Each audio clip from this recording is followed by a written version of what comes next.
Jat family blogs. एक बार फिर से आपका जाट फैमिली ब्लॉग्स में स्वागत है। और आज का ब्लॉग है बहुत ही स्पेशल, क्योंकि आज मैं हमारे खेत के अंदर आया हुआ हूँ, जो कि मैं बार बार हर बार खेत के ब्लॉग डालता रहता हूँ। खेत से जुड़े रहना और किसान होने पे मुझे गर्व भी है कि मतलब किसान भाइयों को एक राहत सुकून की ज़िंदगी जीने के लिए उनके पास खेत होते हैं और वो खेत के अंदर अपना काम करके मेहनत करके अपना गुजारा चलाते हैं और सभी भाइयों को मतलब घर घर अनाज पहुंचाने का काम करते हैं। अगर इस देश के अंदर, इस पृथ्वी के ऊपर अगर किसान भाई नहीं होंगे तो शायद ही कोई व्यक्ति इस धरती पे ज़िंदा रह पाएगा, क्योंकि अनाज के बगैर कोई भी इंसान नहीं जी पाएगा। तो आज मैं अभी खेत के अंदर सर्वे के लिए निकला हुआ हूँ और काफ़ी देर से घूम रहा हूँ और मैं बाजरे के खेत के अंदर हूँ, जिसके अंदर आपको मैं दिखा रहा हूँ। मतलब ये है जो बाजरे की सिट्टी बोलते हैं इसको। ये मतलब बिल्कुल कच्ची सिट्टी है, इसके अंदर दाने नहीं पड़े, अभी बाजरे के दाने पड़ने बाकी है और इसके अंदर अभी दाने पड़ने बाकी है। और इसके पास में आप देख पा रहे हो ये बाजरे की सिट्टी है जो पकने लग रही है, इसके अंदर दाने हैं। और कई बार क्या होता है ना, मौसमी बीमारी की वजह से इनके अंदर जानवर लग जाते हैं, जिसकी वजह से बाजरे का दाना होता है ये ख़राब भी हो जाता है। और मतलब पहले ये लगाया था तब आपने ब्लॉग देखा होगा तो आपको लग रहा होगा कि मतलब बिल्कुल छोटे छोटे से पौधे थे, ये अनाज के बूटे थे।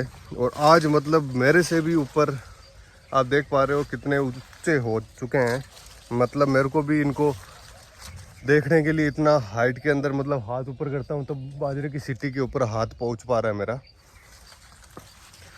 और बहुत ही प्यारा मतलब अनाज लगा हुआ है, तो बहुत ही खुशी मिलती है कि मतलब किसान भाई अगर मेहनत करते हैं और अगर उनको मेहनत का सारा हक मिल जाए तो दिल से खुशी होती है। और बहुत प्राउड फील करता हूँ कि मतलब खेत के अंदर फसल बोना और मेहनत करना और ज़मीन से जुड़े रहना बहुत ही सौभाग्य की बात है कि आप ऐसे फैमिली से जुड़े हुए हो और कंटिन्यू ब्लॉग देखते हो और आप बहुत सारा हमें प्यार भी देते हो।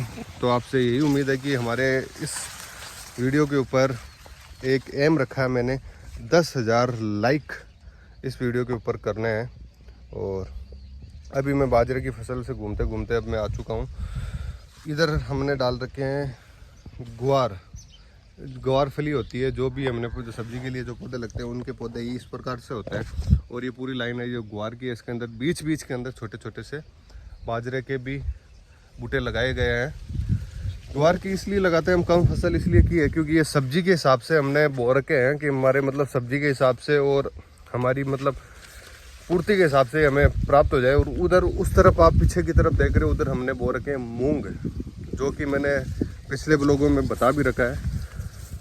तो आपको बारीकी से दिखा देता हूँ किस प्रकार से मूंग की फसल तैयार हो रही है, तैयार होने लग रहे हैं। और उधर आप हमारे उधर जो घर है, मतलब हमारे खेत के अंदर ही घर बने हुए हैं और इधर मूंग जो तैयार होने लग रहे हैं और इधर जस्ट गवार है।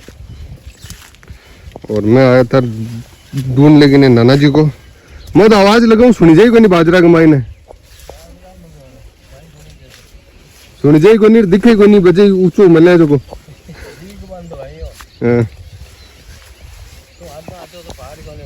पहाड़ में तो ठेठ बिठिन जा रहे हो आगे तक।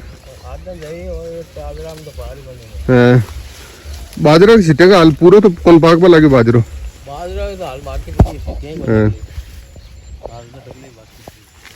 वो नाना जी है जो कि गाय और भैंस के लिए खाने के लिए चारा काटने के लिए आए थे। और आज तो मेरी पूरी मौज ही कर दी नाना जी ने। मतलब गाय भैंस के लिए के बोला मैं रोज ले जाता हूँ, आज तेरे को हेल्प करवानी पड़ेगी। तो मेरे ऊपर ये पूरा का पूरा भारा रख दिया। और नीचे मतलब ये फसल है, इसको भी बचा के चलना है। तो ये बहुत ही टास्क वाला काम है, जो कि एक हाथ से मैंने फ़ोन पकड़ रखा है आपके साथ ये मोमेंट शेयर करने के लिए और सर पे रख रखा है भारा। जो कि बहुत है भारी। और आओगी थई वो पीछे पीछे भी नन्ना जी आ रहे हैं। देखो कितने साल का होगा नन्ना जी? थे कितने साल का होगा नाना जी? 72 साल के हो गए और इस टाइम पे भी मतलब इतना हार्ड वर्क कर रहे हैं। ये सारा दूध घी दही का कमाल है। देसी खान पान की वजह से ही सारा शरीर स्वस्थ है और इतनी सारी मेहनत करते हैं। और कुछ ही देर के अंदर घर पहुंच जाएंगे और गाय भैंसों को ये बारा डाल देंगे। वो तो काट खुशी हो जाएगी। तो ये गिर नहीं जाए तो इसके लिए मैं अभी रख देता हूँ फ़ोन को पॉकेट के अंदर। और फाइनली मैंने तो मेरा बारा इस भैंस को लाके डाल दिया है। अब इस सुंदरी के लिए थे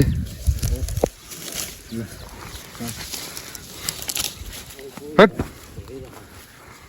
और ये यहाँ पे भैंस क्या फसल के अंदर नहीं जाए उसके लिए सिक्योरिटी के लिए नाना जी ने जुगाड़ कर रखा है।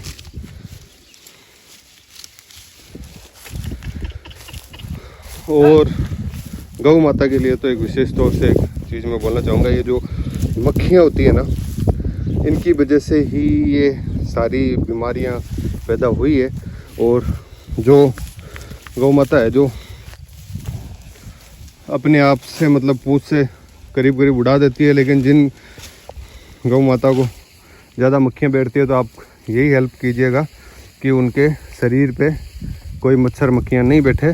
तो उनके लिए आप फैन लगाएं और कुछ टाइम की देखरेख कर लें आप। तो इससे ये कुछ टाइम की देखरेख करने से ही इनका जो बुरा टाइम है जो जल्द ही निकल जाएगा। और ये कोई नई बीमारी नहीं है, ये पुरानी मौसमी बीमारी है। पुराने समय में भी ये चलती आई थी और इनकी देखरेख करनी पड़ती है।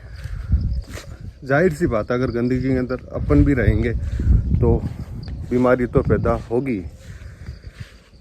तो अब मैं पहुंच गया हूँ घर पे। 9:30 हो गए। 9:30 भी अभी भी आराम से सोने की स्टाइल देखो इसकी। मतलब कहाँ तो हाथ को रख रखा है और इसकी माँ की तरफ डोंट डिस्टर्ब में करके मतलब आराम से ठाट से सो रही है। तो बेटा ये उठी। इतनी देर तो कौन सोता है बेटा जी? रुक जाओ, ऐसे बोल रहे रुक जाओ। हाँ रुक जाओ भैया, मैं डिस्टर्ब ना करो कि थोड़े टाइम की बात है फिर तो मैं बड़ी हो जाऊंगी। फिर तो आपको भाग भाग के दौड़ दौड़ के उठाऊंगी मैं जल्दी। पापा उठ जाओ। और आप देख सकते हो एक कटोरी के अंदर आटा लिया और आटे के अंदर पानी मिला के इसको मिलाया जा रहा है, तैयार किया जा रहा है। क्या बना रहे हो? ये इसकी लोई करेंगे। लोई? तो ये आटे की क्यों बनाते हैं, किस लिए? मतलब बच्चा सॉफ्ट होता है स्किन उसकी। आटा भी सॉफ्ट होता है। अच्छा आटा सॉफ्ट होता है तो सॉफ्ट स्किन से आटा लगाओगे उसके चेहरे पे? हाँ मतलब भाई गांव में ये एक प्रकार से मसाज हो जाती है इससे। तो बेबी के आटे की लोई बना के उस पर घी लगाकर बेबी के मसाज किया जाएगा। अपनी स्किन थोड़ी अलग होती है और आटा जैसा होता है वैसे बच्चे की स्किन सॉफ्ट होती है तो आटे से सही रहता है। और उसको देखो तभी वो उछल कूद करने लग रही है, मतलब उठने की कोशिश कर रही है। उसको पता लग गया है कि मेरी लोई करने वाले हैं। मतलब आटा और घी से मसाज होती है। तो आप जुड़े रहिए, पूरे ब्लॉग को ध्यान से देखिए। आप लोगों को अगर ज़रूरत हो तो आप लोग भी कर सकते हो बच्चे की मसाज इस तरीके से, अगर अच्छा लगे तो। और ये पूरा आटा है, उसको अच्छे से गूंद लिया। गूंदने के बाद पूरा गूंदने के बाद किस प्रकार से लोई करेंगे तो जुड़े रहिए। लोई तैयार हो चुकी है हमारी। मसाज करने की क्रीम में बैठा की और मसाज करने की क्रीम को इसको इसमें डुबाएंगे। ये क्या है? घी में, देसी घी। इसके अंदर यहाँ पे अच्छे से ऐसे ना ऐसे लगा के फिर ऐसे बेटा जी ओ देखो ऐसे डे मसाज मसाज मसाज। लाओ मैं करती हूँ अच्छे से, आप पकड़ो। तो ये लो बेटा जी को अब मसाज किया जा रहा है। ठंडा नहाने की तैयारी हो रही है। ऐसे थोड़ी रोते हैं।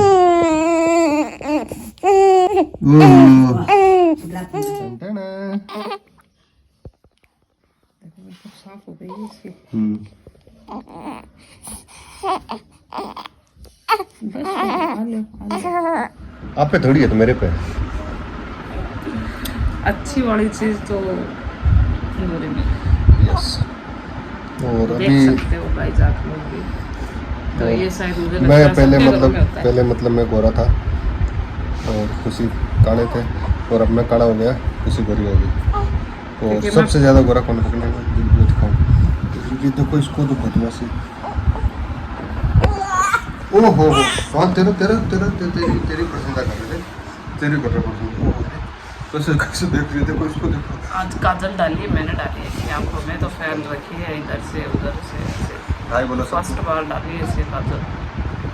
हाय ये लो अपने आप ही किया, हाथ इसने ऊपर है। करूंगी मैं तो। अभी रुक जाओ थोड़े टाइम बाद में, कि पूरी ब्लॉगिंग का हिस्सा पूरा मैं लगूंगी, है ना बेटा? बिल्कुल, इसकी मम्मी से तो होती नहीं है ब्लॉगिंग, तो ये करेगी।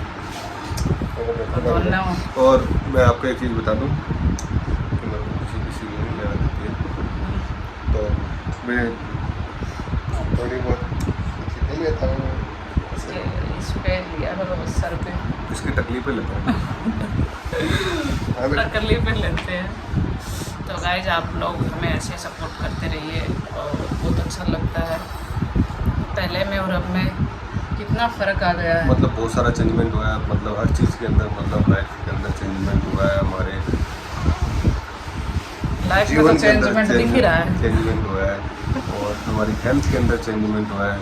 मैं पहले मतलब बहुत ही पतला सा था, और अब थोड़ा थोड़ा हेल्थी होने लगा हूँ। मेरा भी वेट सही था पहले तो, अब तो और मेरा बेटा है जो मेरे पास आते बहुत सारी शैतानी करने लग जाता है ना बेटा? चुईया। चुईया। और ये है ना पापा की चुईया। लक्ष्य नाम है मेरा, लक्ष्य। कोई चुईया नहीं हूँ मैं, लक्ष्य हूँ। लक्ष्य ऐसे बोलो, हाय हाय बोलो सबको। नहीं, तो ये उठी है। तो आज के ब्लॉग को करते हैं यहीं पे समाप्त, फिर मिलेंगे एक नए ब्लॉग के साथ। और व्लॉग को अगर आपने अभी तक पूरा देखा है तो एक लाइक ज़रूर करें, ताकि हम और अच्छे अच्छे वीडियोज़ आप लोगों के लिए ला सकें। या है ना बेटू? सपोर्ट करेगा इस। तो फिर मिलेंगे नए ब्लॉग के साथ, तब तक के लिए जय हिंद, जय श्री राम।